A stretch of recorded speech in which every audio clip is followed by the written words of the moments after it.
I believed for a long time, and I think you guys proved it this year. We do have differences in our stores, but essentially people in Western New York, Western Pennsylvania, I mean, they are a generous sort. Right? That, you know, this is one of the best parts of the country in terms of giving, and people really do empathize with each other, and particularly with people that need help. And so let's just make the assumption that if we go at this the same way in all stores with that energy and do the ask, then let's see what's possible. And what you all proved was that you could accomplish what it took us 5.5 weeks to do in the past, just by taking that approach. United Way is unique in terms of giving people the ability to donate in a very simple ways, you know, through payroll deduction primarily. But beyond that, I think they're unique in terms of you don't have to give, you know, $50 a week to make a difference. I mean, we're not asking for anything more than the cost of a refill, or the cost of a cup of coffee, or a slice of pizza, or it's kind of like a 401k. You give the cost of a slice of pizza for 52 weeks. That's got big impact, and tens of thousands of people come together and do the same thing, and we can impact this community in a big way. You help make a difference in the lives of people in our community through everything that you do, the touch points that you have with customers, your generosity, your willingness to give of your time. It really is significant, and it's very palpable in this community. People know about the culture of the Wegmans family. When I say family, I'm not talking about Mr. Wegmans at this point. I'm talking about the family here. You guys really represent the kind of culture of giving and support in this community that makes all the difference in the world. So thank you from the bottom of my heart. I think you all know the mission of the United Way. What we focus on is bringing people, organizations, and resources together to improve community well-being. As Michael said earlier, this is really a very generous community. The research demonstrates that people on average give more in this community than in most northeastern regional states in this area. And so we are really blessed. The last 5 years have been very good to us as an organization. We've had year-over-year growth after a 10-year decline in our campaign. So we're really on a very positive pathway. And last year we had over $14.4 million in revenues associated with our campaign alone. That doesn't happen without your involvement and support. And so it makes all the difference in the world. But I will tell you, and I've learned to appreciate this more and more in the 5 years or so that I've been here, it's not only about giving of your resources, making a payroll deduction, it's giving of your time as well. And so one of the things that we've done a lot of work in most recently over the last several years, we've expanded the network of volunteer opportunities that we're now managing. And Mike can tell you, having been involved with the board for many years, Day of Caring used to be the principal way that we would engage individuals in community service work. And what was it, 1 day a year, half a day, or sometimes a full day of service? It didn't really capture our hearts and minds in terms of our mission. And so we went back to the drawing board. We had a great team here, and what we focused on is what else can we produce in the way of special volunteer engagement events that would be of interest to the community, that would benefit the not-for-profit sector and the individuals that they serve. And so now we have really a portfolio of service, volunteer service opportunities, and you probably have heard of a lot of these, maybe hopefully even participated in some. Family Volunteer Day started 3 years ago. Business Meets Community is we replicated Day of Caring, but now we do that throughout the year for companies who approach us and say they have an onboarding opportunity and they want a small team to go and do some hands-on volunteer work. We'll do the logistics and make that happen. The Community Baby Shower has turned out to be a real fun event, and one that's been extremely successful. And these are the kinds of things that we're now adding to our service menu.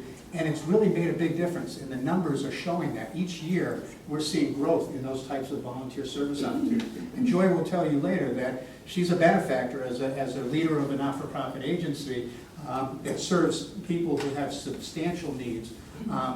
She benefits from not only the allocation of resources that you may help make on behalf of that agency, but it's the value of your time and your service too. So I think that that's very important for us to share with you. And if you go on our website, you'll find a lot more information available to you in that regard. Does anybody want to take a guess what they think the average, the median age is? Come on, don't be bad. 50. I'm sorry? 50. Yeah, very close, yes. And that's alarming to us, but it's reflective of an aging demographic. You know, baby boomers are starting to retire. Millennials are emerging as the largest growing population that are now penetrating in job market, post-secondary institution enrollment and the like. And so this is something that is of concern to us because in addition to the aging demographic, the last 5 years, the United Way has seen on average a reduction of 1,000 donors a year as part of our campaign. That's consistent with national trends, it's consistent with statewide trends. However, on the positive side, the average gift has actually increased. Last year it increased by $27. So we're really excited about that. It reflects the generosity of the people who live in this community, but it's also indicative of a trend that we need to pay attention to. It's part of our business plan this year. It really needs to be our focus. It needs to be the focus nationally as well.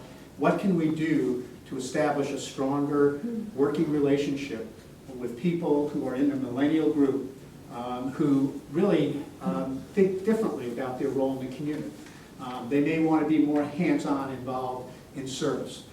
They may be less likely to give large gifts. They may be more willing to commit their time by being on a board or a committee of a not-for-profit agency. And as a result, we need to pay attention to their use of technology and social media. I read something, I did some research, I got some information that I thought was pretty interesting. I looked at myself in comparison to some of this data. Like, for example, the highest average number of Facebook friends, I'm not even close. For the millennial group, it's over 250 friends. Here's another one. The median number of texts per day. Anybody want to take a guess? I know I may do maybe 2 or 3 a day. 50. Believe me, it's a reflection of how comfortable this cohort is with the use of technology. They influence their peers, or they are influenced by their peers in terms of what they may get involved in from a social or policy standpoint. They're more likely to engage in organizations around causes. They're more likely to volunteer to a continuum of support methods, maybe one-time activities because their peers brought them into it, or on an ongoing basis. And also, they're 83% give to causes that they believe in. That needs assessment articulated some very high priority unmet needs in our community, whether it's our continued high rates of teen pregnancy, whether it's the fact that we have some of the highest obesity rates in New York State as a community, as a county, whether it's the rate of homelessness that we're facing, or you're hearing a lot more about addictions and behavioral health challenges that exist in our community, the safety of children and families, whether it's issues of family violence or it's the safety of the young child. Our education systems, you're hearing a lot about Buffalo Public Schools and some of the failings of retaining and helping kids thrive and go on to graduate and then a career or college. The reality is that there are 5 other school districts that we could identify for you that have similar graduation rates. They include organizations or districts like Lackawanna, Frontier Central, Depew, Cheektowaga. Believe me, it's more than just Buffalo Public Schools that's struggling with helping educate our kids so that they can have gainful career opportunities. And this is very problematic for our community. And we want not only to ask you to support organizations like this in the community and people whose life could improve, but also to think about how you can give of your time and help support the not-for-profit sector so that they can be more effective and more efficient in the work that they do. And actually the research demonstrates that people's health improves and they feel better about their involvement in community service work. I know I don't need to lecture you on this, but I found that very enlightening for people to walk away and feel good about community service work, but to also know that the research demonstrates that there's reduced stress levels, there's improved mental health state, and those are variables that sometimes we don't even think about when we go and spend a day working in a not-for-profit agency. You are the second largest campaign in all of Erie County. And last year, you generated over $880,000 in the 2014 campaign. That's damn good, and you should give yourself a round of applause. Really, just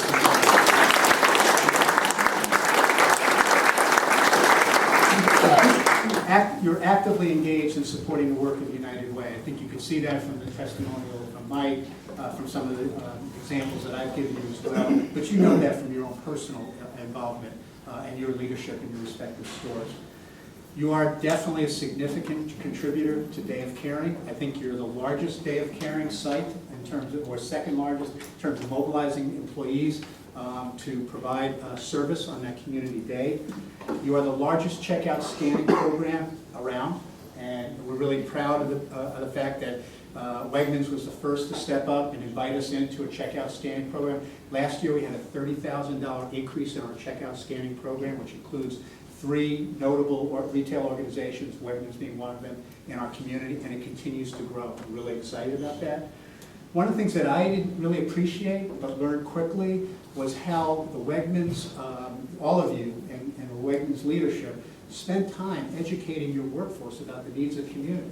It's really, I went to a couple of presentations, and it really struck me that you were really, it wasn't just about asking people to fill out a payroll, pledge card. It was, let's educate, first and foremost, our workforce about what the needs are in the community, and that would be a catalyst for people to be more informed and make more informed decisions about their charitable giving. So that I found really impressive.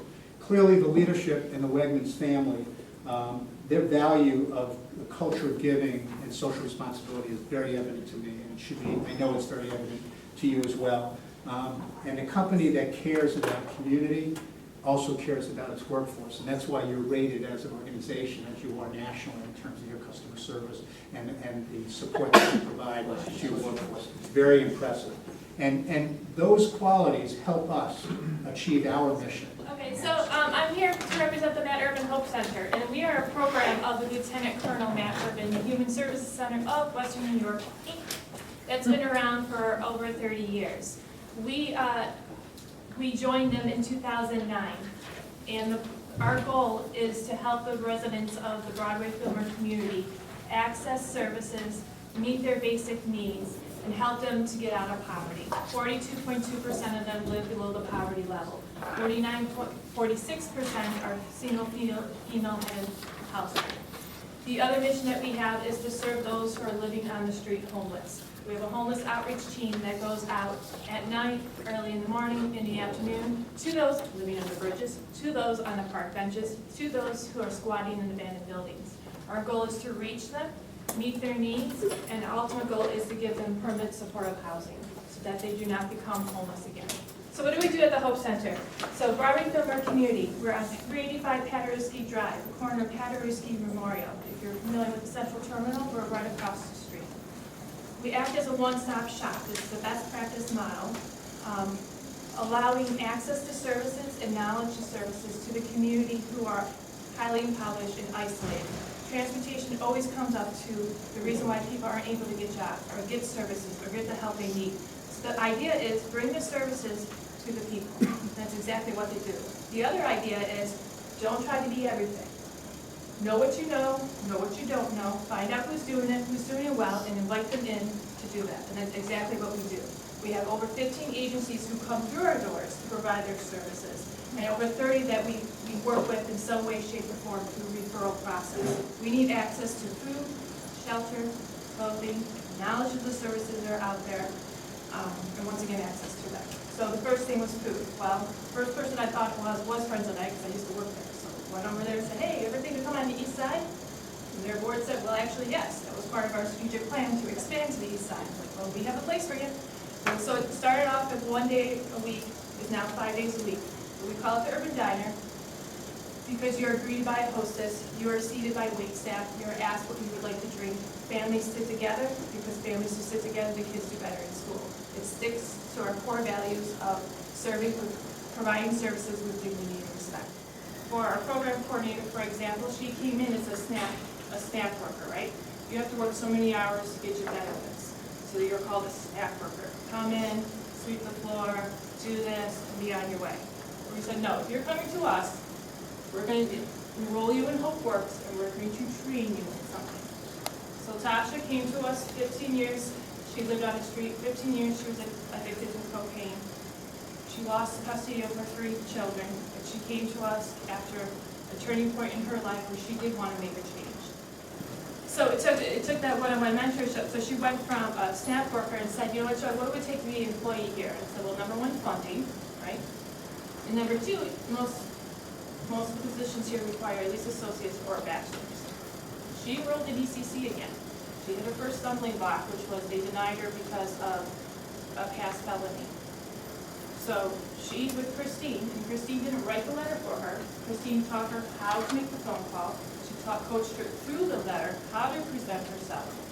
She got the waiver, and she was enrolled at ECC.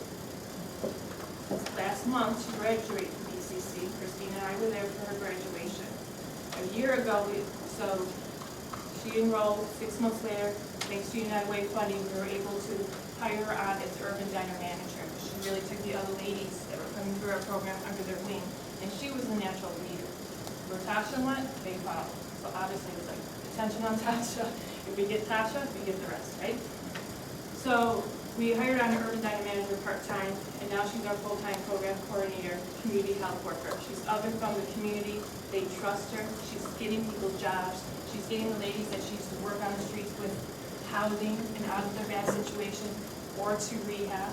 The young men of the community whose choices are gang life, to be honest, gang life or struggling, are coming to us and saying, I heard you can help us out. Same ladies who I would drive by and ask if they need help, who were just like, move on, lady, move on. Hey, Tasha, how you doing? You know, talking to her, you know, and I'm just sitting there holding toiletries and I'm the driver, right? This is my role, know your role. And Tasha's like, you didn't say anything. I thought you were, like, I didn't have to. They talk to you, and now we have Thursday night ladies night at the Hope Center from 5 to 7.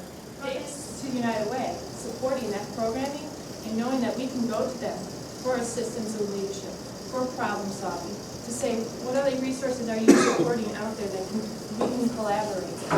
That's the advantage of being part of the United Way family of nonprofits, that you have this issue, where do you go? But you have a group of people, knowledgeable people, who know what some of the answers are and how you can bring those resources together. At 11 o'clock, I'll be going to family court to stand in front of Judge Navarro and talk to about a 10-year-old boy that's being used by 2 older boys who are part of the game to break into different businesses on Broadway, including the Hope Center. We'll be there to say, he's a good kid, but we need to make sure we wrap around service, intensive mentorship services, so that he knows there's other ways, because he is a great kid. You break the door, or you let us in, and we'll go get it. So when the mom said, I'd rather have him arrested so he's safe and so we get services in place. I mean, could you imagine as a parent, I don't know how many parents in the room, that you have to make that decision to keep your child safe? And it's hard to understand, but you get it. Because the reality is those 2 guys are still looking for him to use him. So we want to make sure that the judge sees the whole picture. Here's a mom who wants to help, who's asking for help, who comes to my office in tears saying, Joy, what am I going to do to keep my kids safe? You know who I'm talking about. This kid who come to my office daily. Hi, Miss Joy, how you doing? Good, Jaquan, how you doing? Doing good. And in 1 week, because he's 10, and he's looking for some attention. And we found it. We found it just in the wrong area. When you give to United Way, these are the programs you're giving to. Programs that are looking dead in the eye at the issues and saying, what's the long-term solution? How can we help? Because there's a lot of grants we can go chasing to help supplement the United Way. There's a lot of restrictions.